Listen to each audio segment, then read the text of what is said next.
Waar zijn we nou beland?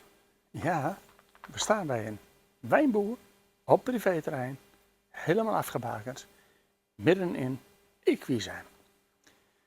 Bedankt aan Mia, die heeft ons deze tip even gegeven. Die zegt, daar is een wijnboertje, daar moet je naartoe. Nee, jullie kennen ons inmiddels, wijnboertje, ja, dan zijn wij er natuurlijk. Hè. Dus, komen aan daar bij de poort. Poort dicht. Maar goed, mijn lieftallige echtgenote is even naar de wijnboer gelopen en zei, wat is dit hier, die poort dicht, die poort open.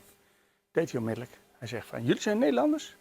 In het hoekje daar, de grootste plek die ik heb, maar mogen jullie staan. Nou, daar staan wij. Wat kost dat hier? En dan denken jullie, ja, die zijn aan de beurt, hè? Grootste plek op de camperplaats. Wij betalen helemaal niks. En stroom? Hij zegt, wil je ook stroom? Ik zeg, nee, hoef ik niet, ik heb zonnepanelen. Ja, maar dat mag, is gratis. Heb ik niet genomen. Kon het niet over mijn hart verkrijgen, dus geen stroom. Wat heb je hier nog meer? Water vullen. Toiletlozen kan niet, grijs waterlozen kan niet. Dus hou er rekening mee, dat is allemaal niet mogelijk hier. Maar hey, waar hebben we het over? Kost ook allemaal niks. Hij zegt ook, dat vond ik wel heel leuk wat hij vanmiddag zei. Hij zegt van, het is kostenloos, maar niet umsonst. En dan zeg je, hey, dat klinkt Duits. Ja, deze man spreekt gewoon Duits. Als je aankomt en dan ziet je kenteken en dan denk je, wat is een Nederlander? Die kan geen Nederlands. Die kan wel Nederlands, die kan geen Frans. Maar die kan wel Duits. Nou, dus hij begon in het Duits en half Vlaams. Dat kan hij ook. Dus wij kregen de mededeling, staat hier kostenloos, maar niet umsonst. En daar moet je over nadenken. En daar bedoelt hij mee, koop even een paar flesjes wijn. Nou, dat hebben wij ook gedaan vanmiddag, dus nou ja, hier staan we. Super plekje hier, midden in Ekwezijn. Heel leuk dorpje. Heel leuk dorpje, ja. Oh ja, dat heb ik nog niet gezegd. Heel leuk dorpje.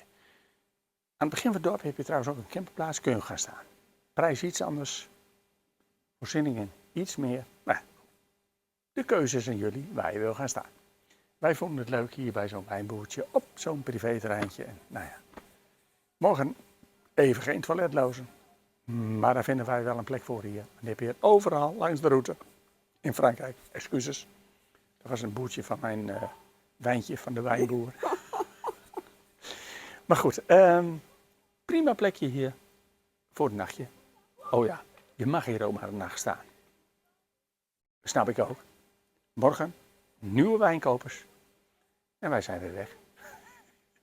Maar een topplekje dit.